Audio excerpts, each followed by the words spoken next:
মাত্র ৬ বছর বয়সে ফুটবলে আলো ছড়াচ্ছে সুনামগঞ্জের মোজাম্মেল হোসেন।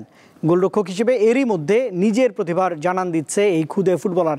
তার অনুপ্রেরণা বিশ্বকাপ জয়ী আর্জেন্টিনার গোলরক্ষক এমিলিয়ানো মার্টিনেজ। গোল বাঁচিয়ে এ ধরনের উদযাপন করে এখন সামাজিক যোগাযোগ মাধ্যমে ভাইরাল সুনামগঞ্জের জগন্নাথপুর উপজেলার জয়নগর গ্রামের মোজাম্মেল হোসেন। গোলরক্ষক হিসেবে তার আইকন আর্জেন্টিনার গোলরক্ষক এমিলিয়ানো মার্টিনেজ। আমার ভালো লেগেছে, তাই আমার দেখতে আপনার শহরে দৌড়বা তাই লাগি বড় হয়ে মার্টিনেজের মতো হতে চাই, জাতীয় দলে খেলতে চাই। স্থানীয় স্কুলের প্রথম শ্রেণীর এই শিক্ষার্থীর স্বপ্ন বাংলাদেশ দলের গোলরক্ষক হওয়া। কয়েক মাস আগে গ্রামের তরুণ ফুটবলার সোহাগুদ্দিন উদ্যোগ নিয়ে মোজাম্মেল সহ অন্যান্য ক্ষুদে ফুটবলারদের নিয়ে একটি দল গঠন করেন। এরপর থেকেই শুরু মোজাম্মেলের উত্থান।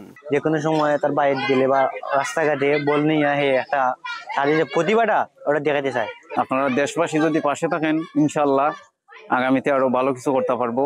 ক্ষুদে বালকের এই অসাধারণ প্রতিভা সম্প্রতি নজরে আসে বিএনপির ভারপ্রাপ্ত চেয়ারম্যান তারেক রহমানের। তারই নির্দেশে সুনামগঞ্জে আসেন জাতীয় ফুটবল দলের সাবেক গোলরক্ষক ও দলটির কেন্দ্রীয় কমিটির ক্রীড়া সম্পাদক আমিনুল হক। তিনি মোজাম্মেল ও একই উপজেলার আরেক প্রতিভাবান ক্ষুদে ফুটবলার ইয়াসিন আমিনের বাড়িতে গিয়ে তাদের হাতে তুলে দেন ক্রীড়া সামগ্রী ও উপহার।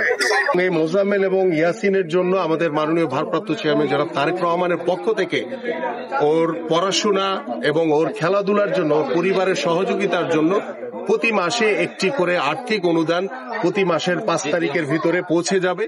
মোজাম্মেল ও ইয়াসিন ভবিষ্যতে স্বপ্নের লাল সবুজের জার্সি গায়ে তুলবে, এমনটাই প্রত্যাশা স্থানীয়দের। দীপ্ত বার্তা কক্ষ।